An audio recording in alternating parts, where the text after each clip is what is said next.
La sesión se llama El rol de la política pública para lograr entornos alimentarios saludables para niños y niñas de edad escolar en América Latina y el Caribe. Con esta sesión damos inicio al eje temático del día. Recuerden que al principio por la mañana les dije que tendremos 3 ejes temáticos. El eje temático que desarrollaremos hoy es el de la alimentación escolar como puerta de entrada a una mejor nutrición. Eso es lo que vamos a seguir hablando en el resto del día. Voy a invitar al moderador a que me acompañe acá en el podio, es el doctor Juan Rivera, investigador emérito del Instituto Nacional de Salud Pública de México, quien fue anteriormente director general del instituto. Y ahora voy a invitar a los panelistas y voy a ir leyendo una breve biografía de cada uno de ellos. Invito entonces a la señora Nelly Bustos Zapata, investigadora principal de entornos alimentarios escolares de Salud Pública de México. Ay, no, discúlpenme, investigadora principal, es que uno se quita y se pone las gafas y se confunde de línea. Investigadora principal de entornos alimentarios escolares y educación nutricional del Instituto de Nutrición y Tecnología de los Alimentos, INTA, de Chile. También estará con nosotros la señora Nuria Fernández Espresate, titular del Sistema Nacional del DIF, a quien ya presenté hace un momento. El señor Alejandro Calvillo, director de El Poder del Consumidor de México. El señor Víctor Ramón Castro Izquierdo, director ejecutivo del Instituto Nacional de Bienestar Estudiantil, INAVIE, de la República Dominicana. Y el señor Pedro Jonel Ripalda Ramírez, director ejecutivo del Programa Nacional de Alimentos Escolar Quali Warma, del Ministerio de Desarrollo e Inclusión Social, MIDIS, del Perú. Le doy la palabra al doctor Juan Rivera Domarco.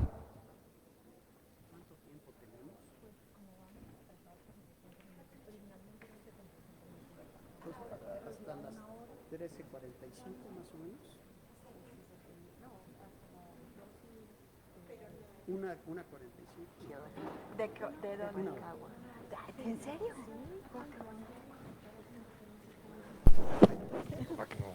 Bien, pues.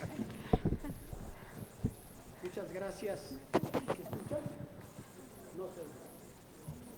A ver, así. Creo que ya, ¿no?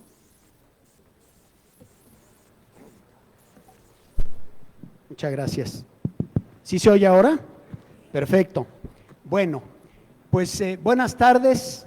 Hemos tenido una mañana muy intensa con 2 sesiones en donde pues que esas 2 sesiones han hecho muy fácil mi introducción porque se dijo todo en ellas. Pero ¿no se escucha?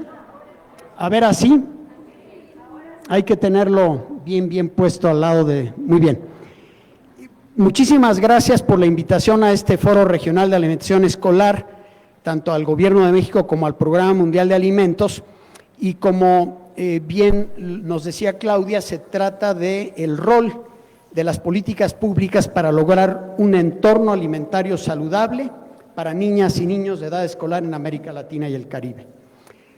Y pues les saludo a los representantes y las representantes de los 25 países, de organismos multilaterales y los funcionarios y funcionarias de México, y empezar diciendo que los desayunos escolares son una política pública que tiene una serie muy grande de propósitos.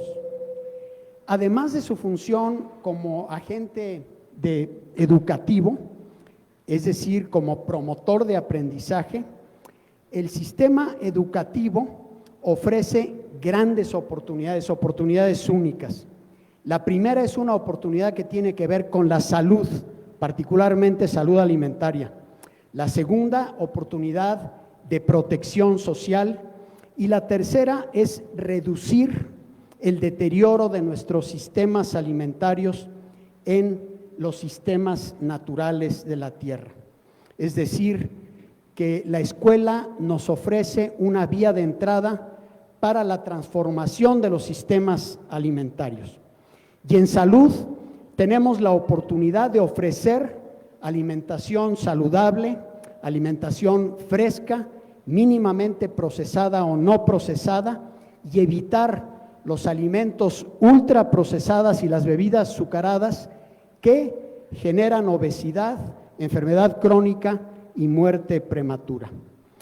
Por otro lado, para lograr esto necesitamos entornos alimentarios que permitan que los niños tengan esa alimentación saludable.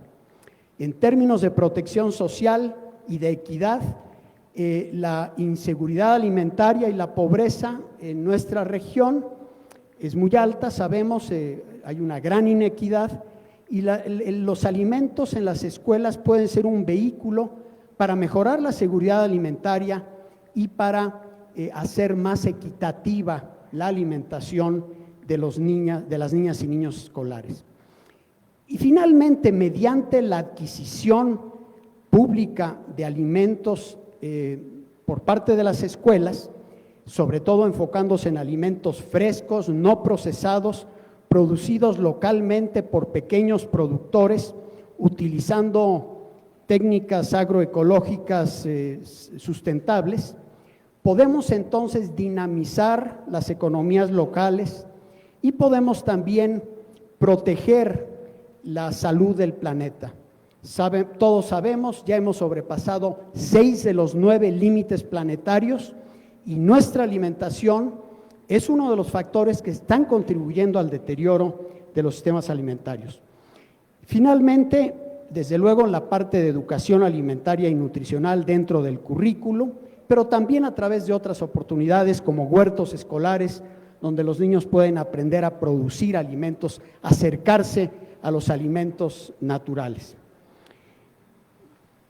Afortunadamente contamos aquí con un grupo de colegas de América Latina, tenemos colegas de Chile, de México, de República Dominicana y de Perú, que nos van a platicar algunas de las experiencias que han tenido a lo largo de los últimos tiempos. Si me permiten, entonces me voy aquí a sentar y la dinámica va a ser una dinámica en la que yo haré una pregunta a cada participante, esperando que la respuesta sea de 5, máximo 6 minutos, en una primera ronda, y luego habrá una segunda ronda también de una segunda pregunta. Y vamos aquí primero a empezar, ya presentaron a mis colegas, que además varios de ellos amigas y amigos, y quisiera yo empezar con Nelly Bustos Zapata, como saben, investigadora del INTA de la Universidad de Chile, en Chile. Y yo te quisiera preguntar, Nelly, Chile se ha distinguido por ser un país que mediante la generación de evidencia ha diseñado políticas públicas de prevención de obesidad. Ha sido un líder, por ejemplo, en el etiquetado frontal de advertencia, pero también fue un líder desde hace muchos años en alimentación escolar, vinculada precisamente a evitar la venta de los productos que tienen sellos, pero también evitar la publicidad que tiene sellos. Y me gustaría preguntarte, ¿cuál ha sido el proceso para generar evidencia que informe las políticas públicas en Chile? Buenas tardes a todos y todas. Gracias por esa pregunta y por la presentación. Yo creo que lo que nos caracteriza en Chile es que todas y gran parte, yo diría, de las políticas van siempre acompañadas del mundo académico.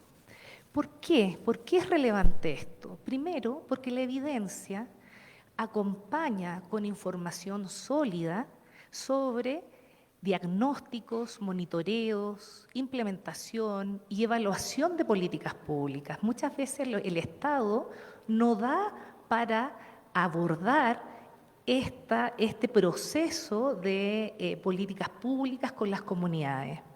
El segundo punto es que la evidencia ha sido sumamente relevante para demostrar que los entornos escolares saludables se asocian con la prevención de enfermedades crónicas no transmisibles y también disminuye la brecha de la inseguridad alimentaria. ¿Por qué? Porque las brechas sociales, cuando se bajan a través de políticas que son para todos y todas. Lo tercero es que cuando se trabaja con la evidencia, se puede hacer educación alimentaria nutricional sólida, con información coherente, con la bajada desde el Ministerio de Educación o de los programas de alimentación escolar dentro del sistema para que sea más efectiva.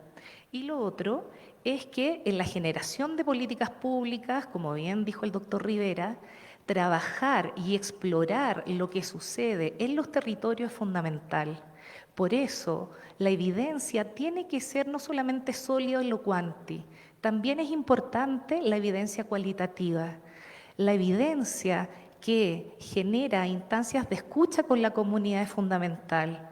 No solamente nos importa cuánto hemos avanzado en un indicador, sino que es cómo se comportan estos indicadores o cómo es la adherencia a estos indicadores en la comunidad. Es por eso que esta mirada cual y cuanti son fundamentales para la toma de decisiones y trabajar junto con el Estado. Por otra parte, también quiero decir, y con esto voy ya terminando, de que la evidencia debe ser clara, pero también debe estar libre de conflicto de interés. ¿Por qué? Porque efectivamente hay muchas empresas y muchos fondos que entregan altas sumas de dinero para hacer evidencia de alta calidad. Sin embargo, hay que mirar mucho más allá de eso para generar una política pública. No solamente la calidad del estudio, sino que también de dónde provienen esos fondos. Ahora bien, lo otro que también hay que considerar es que cuando uno genera evidencia hay que empezar a considerar otras variables, que tiene que ver con la territorialidad, que tiene que ver con las determinantes sociales, pero también tiene que ver el rol y el tema de género dentro de nuestras políticas que son transversales. Dicho eso, solamente quiero terminar esta ronda diciendo que hay algunas preguntas de investigación que son importantes que podamos analizar, pero no desde a lo mejor simplemente un 100% de la evidencia, sino más bien desde cuál es nuestro quehacer en cada uno de los roles que cumplimos nosotros. Por ejemplo, si usted volviera a ser niño o niña, ¿comería en el programa de alimentación escolar de su escuela? Si usted tiene hijos o hijas, ¿usted deja que coman en el programa de alimentación de su escuela? Si usted fuera manipuladora de alimentos, ¿qué le limita a minimizar los desperdicios alimentarios? Esa es la mirada que tenemos que tener. Más bien una mirada transversal de la cadena de valor, pero también de tener evidencia clara de vinculación con los territorios, pero también con la política pública. Muchísimas gracias, Nelly. Excelente respuesta y no dejé de acordarme todo este tiempo de mi gran mentor y amigo y mentor de muchos de nosotros, Ricardo Guagui, que fue una persona clave en que en Chile se lograra esta generación de evidencia vinculada a la política pública y reconocer mucho al INTA de Universidad de Chile, como una institución que no solamente ha generado evidencia para el diseño de políticas, sino ha evaluado las políticas y ha demostrado que han tenido éxito. Muchas gracias, Nelly. Y ahora quisiera pasar a darle la palabra a mi gran colega y amiga Nuria Fernández Espesante, que es nada menos que la directora del DIF en México, una institución muy noble que está dedicada al bienestar de los niños, incluyendo la alimentación. Nuria, el proceso de desarrollo e implementación de políticas públicas que hemos ido construyendo en México lentamente ha experimentado toda una serie de retos, de barreras. ¿Pudieras comentarnos, Nuria, cuáles han sido esas principales barreras y qué hemos hecho como gobierno, como sociedad civil, como academia para enfrentarnos a ellas? Muchas gracias por la pregunta.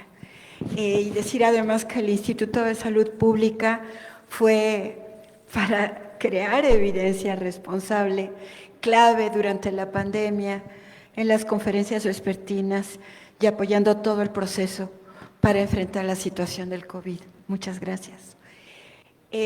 Yo quisiera decirles que lo que pasa con el DIF y con la construcción de un sistema de cuidados en México es muy fácil de ver aquí.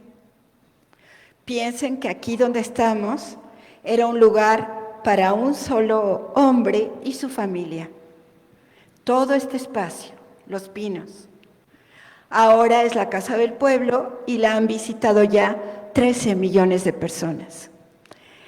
Lo mismo pasaba con el DIF. El DIF era el espacio de la primera dama. Pero cuando Beatriz Gutiérrez Müller dijo, todas somos primeras damas, y de alguna manera inició el proceso de democratización del DIF, pasó lo siguiente. El DIF somos 60,000 personas en todo el país. Aquí nos acompaña, por ejemplo, la presidenta del DIF de Michoacán. ¿Por qué Grisel Tello? Porque el DIF tiene representación en todos los estados y en todos los municipios. Nosotros somos la esencia de un sistema de cuidados. Cuidamos a adultos mayores y adultas mayores, cuidamos personas con discapacidad, cuidamos niñez migrante, pero nuestro fuerte son las niñas, niños y adolescentes. Nosotros recibimos la bolsa alimentaria más grande que hay en el gobierno. ¿Qué pasaba antes? Que es la pregunta. Todo esto estaba impregnado de corrupción. El DIF era la caja chica de los gobiernos anteriores. Hoy es una instancia que estamos construyendo como para crear un sistema de cuidados. Entonces, en el terreno de los desayunos escolares, nosotros repartimos esta bolsa alimentaria entre todos los estados, de acuerdo a un índice de vulnerabilidad. Es decir, recibe más Oaxaca que Nuevo León, porque tiene una situación de pobreza mayor. Y a partir de este nuevo DIF que estamos implementando, estamos tratando, pasaba con los desayunos escolares en las administraciones anteriores, que eran una cuestión un poco formal. Se les daba a los niños una palanqueta, un Tetra Pak con un poquito de leche y una fruta. Ahora nosotras y nosotros, hablando de alimentación, estamos transitando de desayunos fríos a desayunos calientes. En un 67% ya los desayunos que otorgamos son desayunos calientes. Esto es muy interesante. No solo cambia la nutrición de las niñas y niños, cambia la organización de la escuela, porque es necesario quien cocine, un comité de papás y mamás de las escuelas que cocina. Es necesario, como se dijo en la mesa anterior, que se deje de comprar esencialmente a las grandes empresas y busquemos que nos provean pequeños productores orgánicos de la región. Esto es un tránsito, apenas empezamos. Y también, termino con ello, es necesario que haya cocina en las escuelas y es necesario, como también dijo el doctor Jorge Alcocer, que haya huertos escolares que favorezcan el contacto de las niñas y niños con la tierra y que también provean de alimentos saludables este programa de desayunos calientes. Lo dejo aquí. Muchas gracias. Muchas gracias, Nuria, por este excelente relato de los cambios tan importantes que ha habido. Pues ahora, para mí es un gusto presentar a un amigo, aliado, Alejandro Calvillo. Él es el presidente, el director y fundador de El Poder del Consumidor, que es un organismo de la sociedad civil que tiene como propósito el difundir información para que la población de México esté al tanto de los problemas de alimentación saludable, de alimentación no saludable. Y una de las características del poder del consumidor por el cual es conocido verdaderamente internacionalmente es que han logrado influir en la opinión pública, fíjense bien, para generar demanda de políticas públicas para mejorar la nutrición de la población. Esto se dice fácil. Quisiera yo, Alejandro, preguntarte, ¿cómo ha logrado el poder del consumidor influir en el diseño de políticas públicas y qué barreras ha tenido que enfrentar? Muchas gracias, Juan. Primero decir que la relación, Juan fue director del Instituto Nacional de Salud Pública, es investigador en el instituto, y el trabajo que hemos hecho en la sociedad civil no se podría haber logrado en México sin el Instituto Nacional de Salud Pública, que en algún momento quiso cooptar la gran industria proponiendo un director vinculado a sus intereses. Por suerte se logró parar esa iniciativa. Nosotros surgimos hace 18 años, voy a poner aquí para no pasarme los 5 o 6 minutos, surgimos hace 18 años y 2016 aparece la Encuesta Nacional de Salud y Nutrición, donde los niños entre 1999 y 2006, el sobrepeso y la obesidad en niños de 5 a 11 años había crecido casi 40%, 40% en 6 años. La cintura promedio en las mujeres en edad fértil había crecido 10 centímetros en 7 años. ¿Qué había pasado? Entonces nos metimos de lleno, habíamos formado una organización de consumidores y dijimos, ¿en qué empezamos a trabajar? Pues sin dinero, con muy pocos recursos, vamos a enfocarnos en algo, y contactamos al Instituto Nacional de Nutrición, al Instituto Nacional de Salud Pública, y empezamos a trabajar promoviendo las políticas públicas recomendadas por la Organización Mundial de la Salud. Y lo primero fue el tema de los lineamientos en las escuelas en 2010. Bueno, hay que decirlo, de 2010 ahora a 2024, y eso pues, creo que lo abordaré en la segunda pregunta, 14 años, tenemos lineamientos para alimentos y bebidas en las escuelas, sobre todo para la venta, no se cumplen. Siempre hubo una mano negra para poner ahí que la autoridad era un consejo escolar que no existía en la mayor parte de las escuelas, o hubo una mano negra para que pudieran irse con el tema, no quedara la densidad calórica, sino porciones. Y entonces en México las grandes empresas desarrollaron la mini chatarra. Entonces ya no te comías un pastelillo Gansito de Bimbo, te comías 2 o 3 pastelillos y ganaba más la empresa. En 2010 pasó esto, en 2014 tuvimos ya, con los datos terribles de México, en los primeros lugares de sobrepeso, obesidad infantil, en especial a nivel mundial, con los primeros lugares en consumo de bebidas azucaradas. El presidente Peña Nieto presenta una estrategia nacional contra la obesidad y al lado tenía al director de Coca-Cola cuando presenta la estrategia nacional. Se logró meter un impuesto de 10%, luchamos muchísimo, fue una gran batalla, queríamos 20%, era la recomendación. Y la batalla fue tan dura porque sabían que si se ponía el impuesto en México, se les iba a venir como dominó en muchos otros países, porque tenemos una población muy numerosa en México y era muy importante. Y eso pasó. Vino el impuesto en el Reino Unido, Portugal, la India, Filipinas, y así vino el impuesto después de México, y con los buenos resultados que empezaban a verse en México. Entonces, empujamos el tema del impuesto. De ahí podría ir pasando por muchas cosas, pero en 2014, cuando se acepta el impuesto, pedíamos un etiquetado frontal y nos ponen el GDA. Varios de ustedes deben saber, el GDA era el etiquetado promovido por la industria. Ningún país del mundo había puesto el GDA como obligatorio.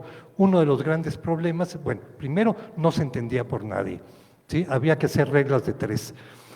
Segundo, en azúcar, el criterio era casi del doble del recomendado por la Organización Mundial de la Salud en un país con los niveles más altos de sobrepeso y obesidad infantil y con los niveles más altos de muertes por diabetes.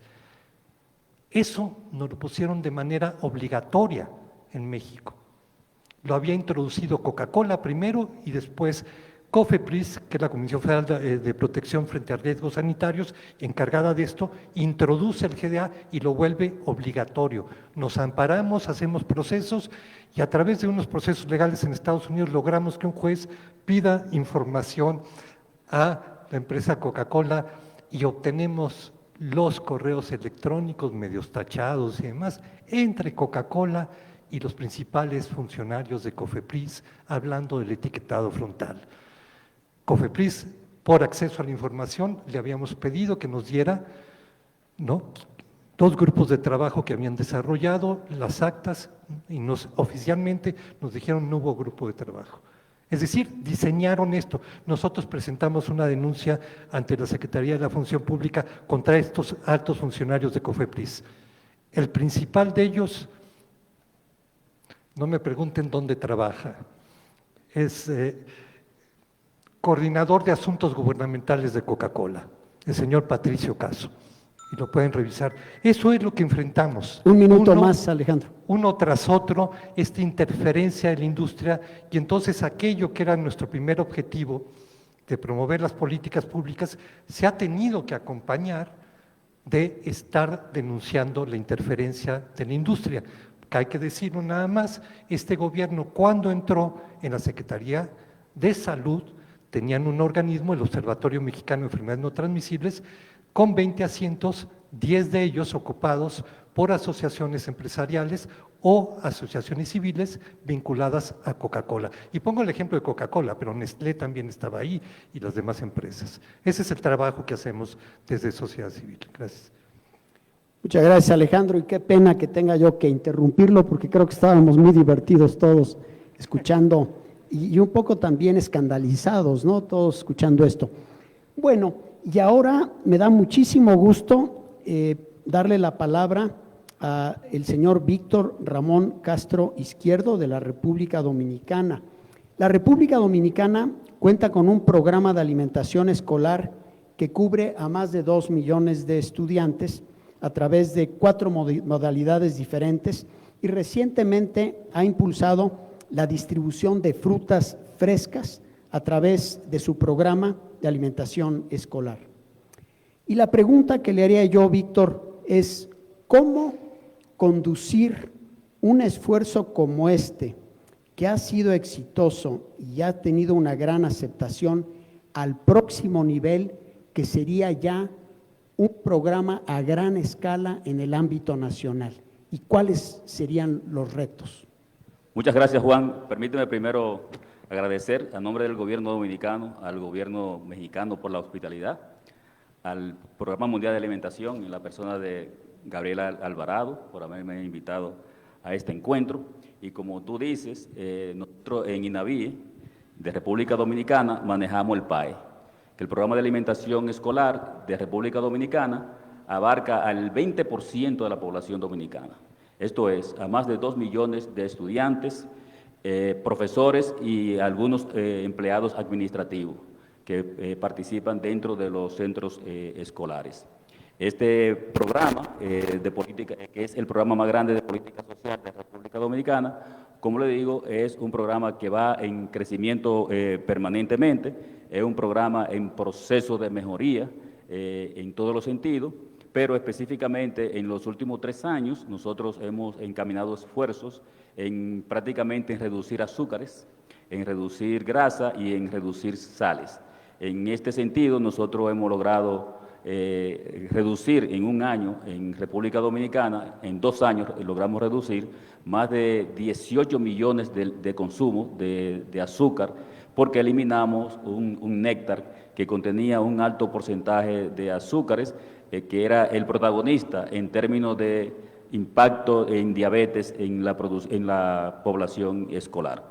De ahí nosotros hemos logrado incorporar todos los grupos alimentarios para que haya una nutrición saludable dentro de las escuelas, y ese último grupo que nosotros estamos introduciendo es precisamente el de las frutas. Esto es, bueno, un esfuerzo común, conjunto, que encabezó INAVI, y con el apoyo del Ministerio de Agricultura, nosotros pudimos promover la producción de frutas en República Dominicana para que mediante un piloto que hicimos, poder universalizar el consumo de fruta en todo el territorio nacional sin que esto pudiera impactar en los precios de los productos.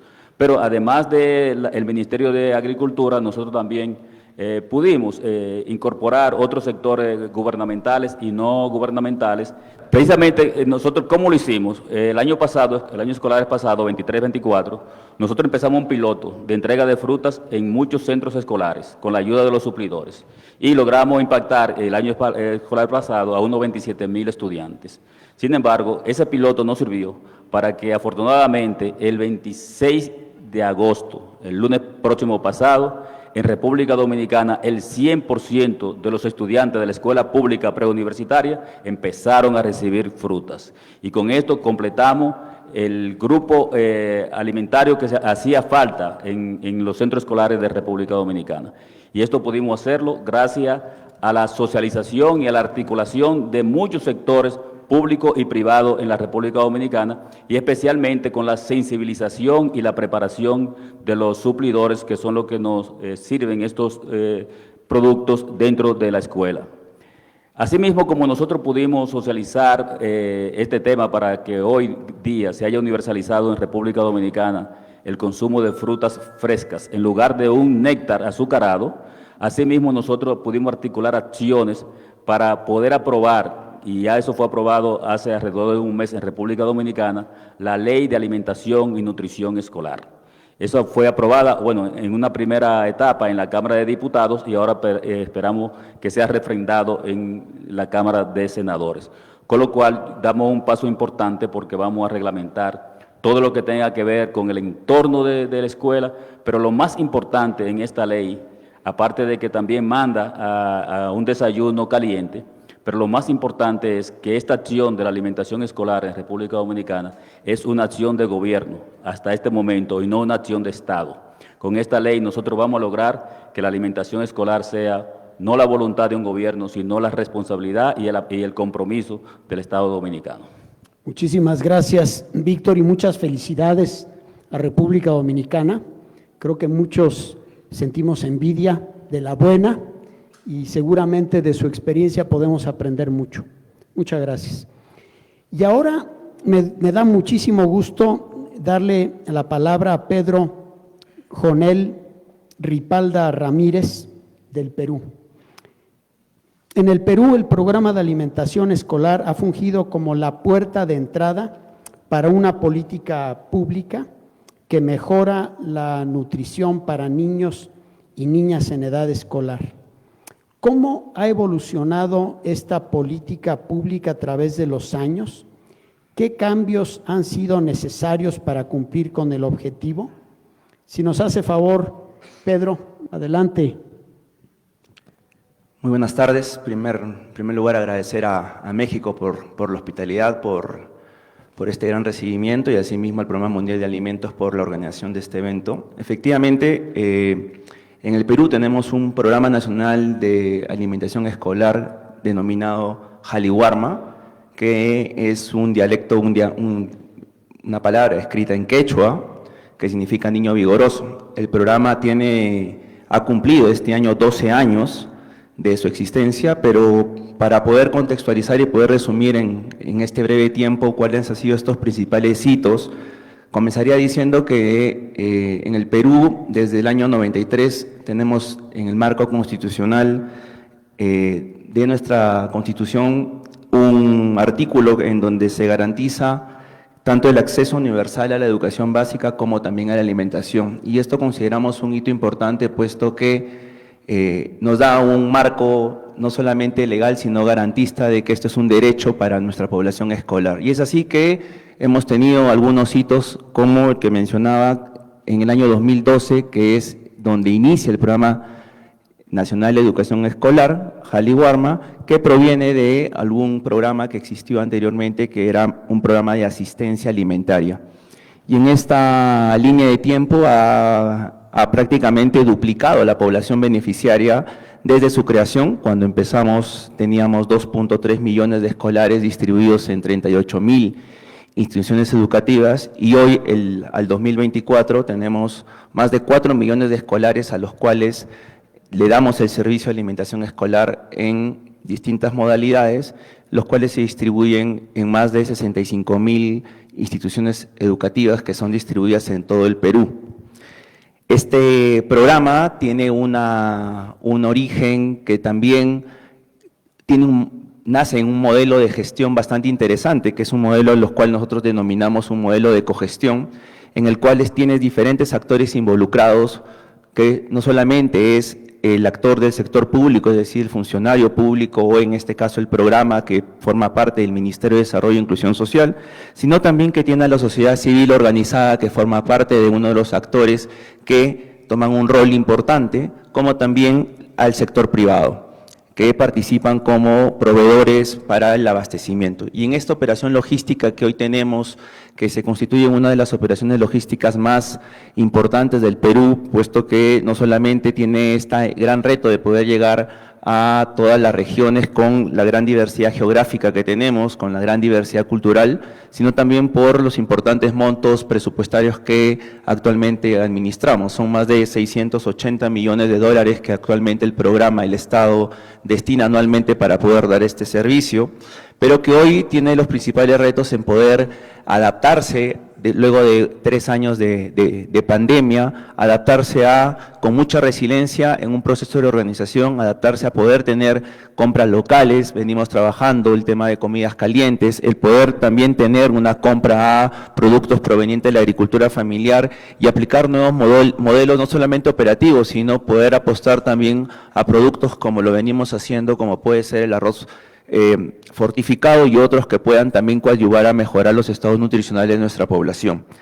El programa hoy en día ha servido también como una herramienta, una oportunidad para el Perú, para poder no solamente ya complementar la alimentación escolar, sino también para poder atender a otra población que producto de la pandemia y producto de las propias necesidades que nos ha generado el post-pandemia, ha tenido que ser beneficiada con algún soporte alimentario. Es así que durante más de 3 años hemos podido apoyar a población vulnerable, a la atención de ollas comunes y atención de otras poblaciones como pueden ser los infantes o población menores que se están atendiendo a través de otros modelos. Y entre los principales retos que tenemos hacia adelante, no solamente es seguir mejorando a nivel operacional, sino también que el programa se pueda constituir en esta herramienta, esta plataforma que no solamente dé o provea un servicio de alimentación, sino que a su vez fomente alimentación saludable, mejore las condiciones de alimenticias y también las condiciones que son condiciones necesarias desde el punto de vista de la preparación, de la capacitación, de la asistencia técnica y sobre todo de las condiciones tanto a nivel local como educativas que tienen que tener nuestra población escolar. Muchísimas gracias. Muchísimas gracias, Pedro. Excelente resumen del programa de Perú. Felicidades. Y ahora voy a pasar a la segunda ronda de preguntas. Vamos a tratar de que la respuesta sea entre 3 y 4 minutos para ver si nos da tiempo de al menos tener un par de preguntas de la audiencia. Y la pregunta va a ser única para todas y todos los representantes aquí en el panel, y sería la siguiente: si ustedes pudieran hacer un cambio o adoptar una acción específica en su país en materia de alimentación escolar, ¿cuál sería ese cambio y la razón por la que consideran que es el cambio que se requiere?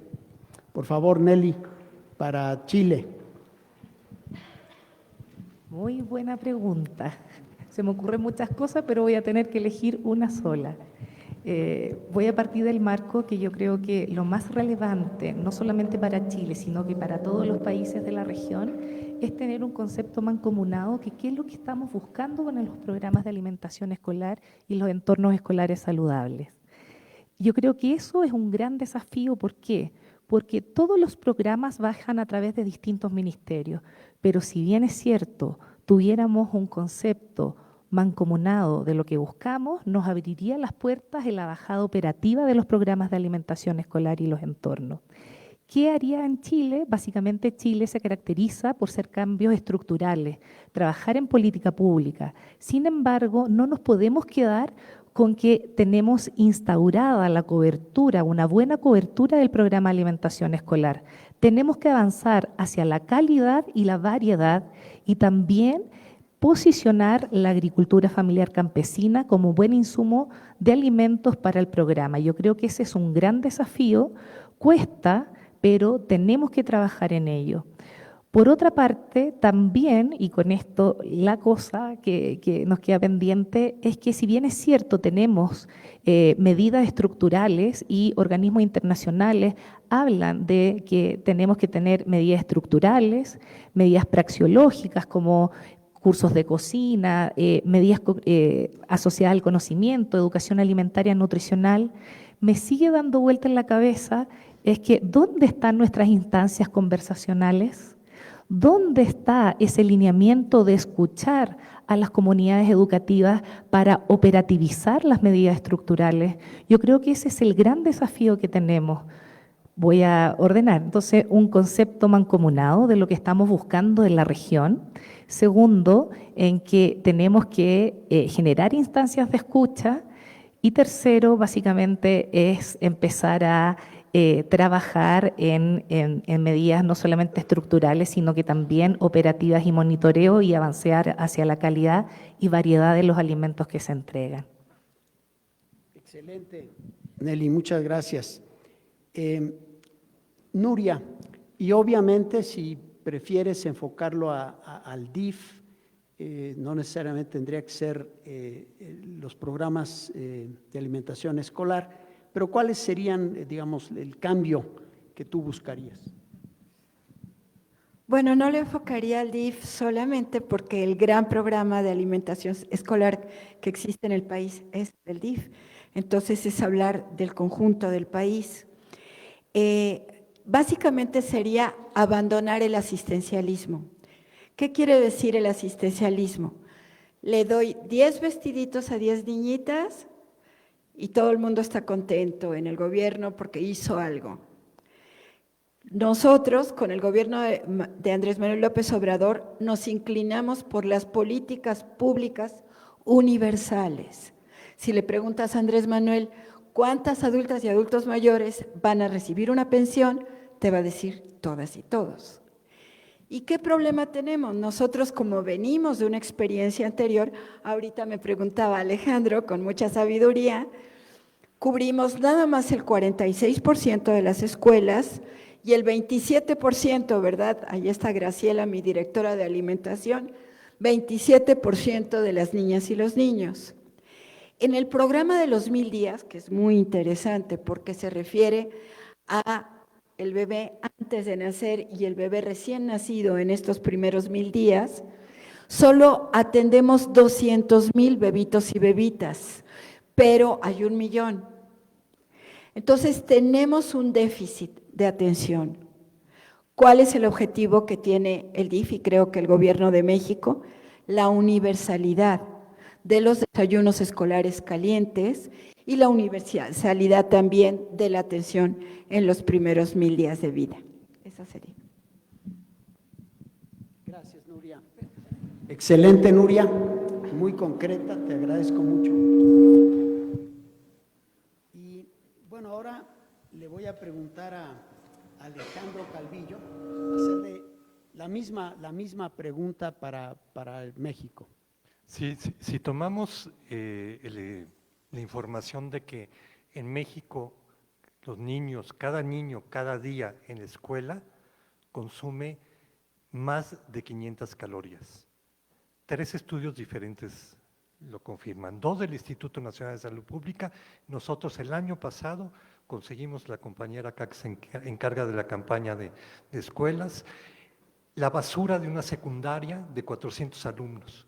Juntamos la basura y vimos empaque por empaque las calorías. Las dividimos entre los 400 alumnos y dieron más de 500 calorías. Y eso es de pura comida chatarra, aparte del desayuno, la comida y la cena. Esto puede ser varios kilos, ¿no?, de aumento de peso en cada ciclo escolar. Entonces tenemos que hacer algo. Ya tenemos a partir de diciembre pasado una reforma a la Ley General de Educación que está hasta arriba, que dice están prohibidos estos alimentos, las escuelas tienen que tener agua, deben de comprarse un porcentaje importante de los alimentos localmente, ¿sí? Y alrededor de las escuelas no deben venderse este tipo de productos. Creo que si queremos hacer algo para los niños y las niñas es enfrentar esta situación que está generalizada. Incluso en las escuelas donde les llega un buen desayuno, tienen también muchas de ellas una tiendita que les vende comida chatarra, afuera, adentro y en todos lados, ¿no? Gracias. Alejandro, ¿podrías brevemente platicar un poquito más de la ley, de las reformas recientes a la Ley General de Educación para mejorar la alimentación escolar? Digamos, ¿cuáles son los principales Sí, lo que puntos? teníamos de problema, como decía, desde 2010 tenemos lineamientos para alimentos y bebidas en las escuelas, no se cumplen, ¿no? Y tenían que ver con esos detallitos. Nos preocupa, ahorita tiene que probar, la Secretaría de Educación Pública ya ahorita se está pasando el tiempo, tiene que publicar los lineamientos y tiene que quedar muy claro, ¿no?, en el articulado la prohibición de la venta de estos productos.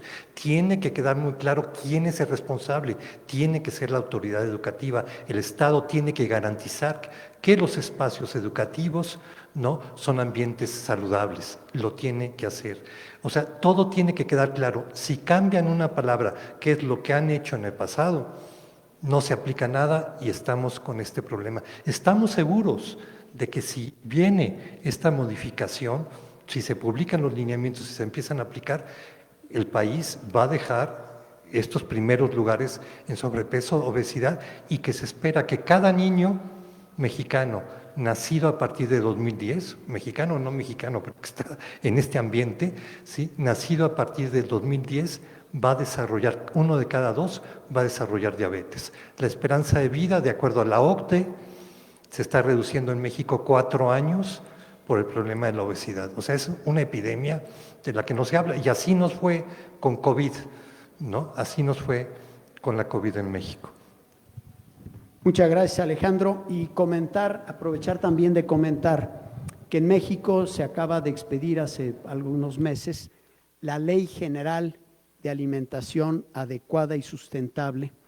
Es decir, es una ley que tiene como propósito transformar el sistema alimentario en un sistema que sea saludable, sustentable y justo, mediante la creación de un sistema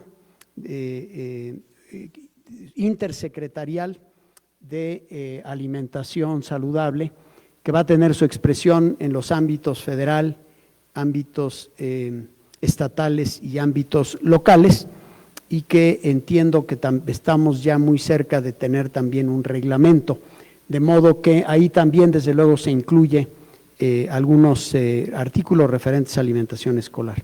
Creo que serán 2 medidas legales de mucha importancia para México. Paso ahora a darle la palabra a Víctor Ramón para que nos platique, Víctor, ¿cuál sería un cambio que desde tu punto de vista sería fundamental para tu país? Gracias, Juan. Muy claro, yo lo tengo. Un cambio fundamental para nosotros sería abastecer de agua todos los recintos escolares. Agua para la higiene, para la elaboración de los alimentos y para el consumo de los niños. Yo soy un convencido de que el agua es hasta más importante, sin subestimar la alimentación, es más importante que la alimentación dentro de un centro escolar, porque el niño puede ingerir agua varias veces al día y esto va a ser un elemento de tanta salud como una buena alimentación, como una alimentación saludable. Y un segundo aspecto, educar en términos de nutrición.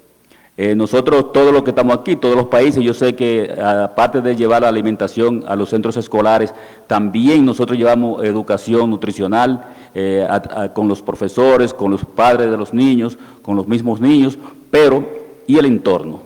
Nosotros tenemos que educar el entorno para que el niño cuando sale del centro también tenga una educación nutricional o le permita que la educación nutricional que encuentra dentro del aula también la encuentre afuera. Por eso nosotros en República Dominicana iniciamos una campaña de Date Vida, Come Sano, una campaña que hemos lanzado en todo el territorio a través de la radio, la televisión, los medios digitales, las vallas, y yo quiero expresar que cuando venía hacia el aeropuerto para llegar a México, mi doctora, Ana Carolina Báez, sintió un poco de depresión porque vio una valla de nosotros, electrónica, donde anunciaba estos mensajes de comer sano, y a seguida pasó una de un hamburger, y ella se deprimió y dijo, mira qué competencia tenemos, y yo no creo que sea que nosotros tenemos una competencia, somos nosotros los que estamos ahora compitiendo con esa comida chatarra a través de una campaña de publicidad y a través de una educación nutricional, educando el entorno. Nosotros tenemos que educar también la familia para que los niños cuando salgan de la escuela pues continúen con esos mensajes de comer sano. Muchas gracias, Víctor. Yo creo que compartimos también en México ese anhelo de que todas nuestras escuelas tengan agua potable. Es increíble que ni siquiera ese derecho se cumple todavía en nuestros países. Y ahora le voy a dar la palabra a Pedro para que nos platique de los cambios que piensas, Pedro, que serían importantes en tu país, en el Perú. Sí, muchas gracias. Soy convencido que, como muchos de los que estamos acá, medir el impacto, el efecto que ha tenido los programas o las diferentes intervenciones a nivel de la alimentación escolar y la evidencia que existe, es sin duda un gran avance que tenemos no solamente desde el Perú, sino desde todos los actores que hoy estamos participando, ¿no? En efecto de tasa de asistencia escolar, en efecto de cobertura, pero si tuviésemos que apostar, creo que en el caso específico de Perú, creo que debemos ir a algo un poco más ambicioso y que ponga a esta población infantil, a estos niños y niñas escolares al centro para poder contar con no solamente con un servicio de alimentación escolar, sino con una política nacional de alimentación infantil.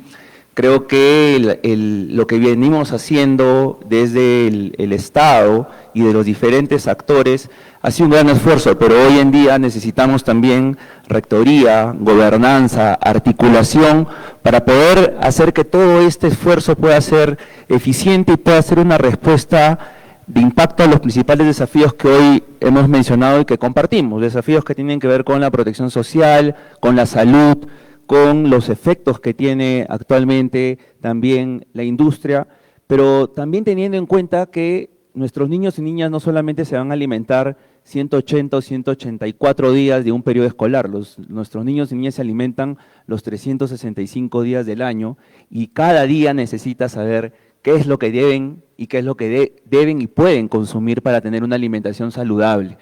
Y adicionalmente también tener en cuenta cuáles son esos intereses también y cómo deben tenerse y mapearse para que las decisiones estén centradas en nuestros niños y niñas y no necesariamente en algo que pueda conflictuar ese interés supremo que debe ser el de ellos y no el de otras u otros actores. Eso sería principalmente. Muchísimas gracias, Pedro. ¿Se escucha o ya no se oye bien? ¿No se oye bien? Si me permites, Pedro. Gracias.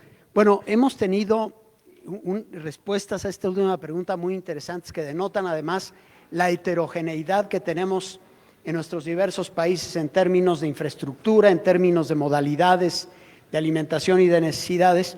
Y tenemos desde Chile que habla, bueno, tenemos ya una cobertura, pero necesitamos mejorar la calidad, hacer otros cambios estructurales, tomar en cuenta lo que la población quiere. Nuria, que nos dice el gran reto es tener una muy buena cobertura, la universalización. Alejandro, que nos dice es imperativo el tener regulación en las escuelas, el evitar que los niños en el contexto escolar lleguen a aumentar de peso cada año. Y después tenemos aquí los colegas, a Víctor hablando de la importancia del agua, la importancia de la educación nutricional y Pedro hablando también de la importancia que tiene la alimentación, no solo durante el periodo escolar, sino durante todo el año, la importancia, pues no solo de la alimentación, de la educación, sino también de los entornos alimentarios. Fabulosa reunión, y algo que yo pienso, ¿cómo podríamos aprender uno de los otros? Porque todos tenemos algo que aportar, pero todos tenemos algo que aprender. Creo, digo, los latinoamericanos tenemos fama de que nadie nos para cuando empezamos a hablar, y sin embargo, nos sobraron 10 minutos, quiere decir que este panel es excepcional. Quisiera yo entonces permitir un par de preguntas a quien quiera, por favor. ¿Ya no? Bueno, nos cortaron las alas, ni modo. Muchas gracias.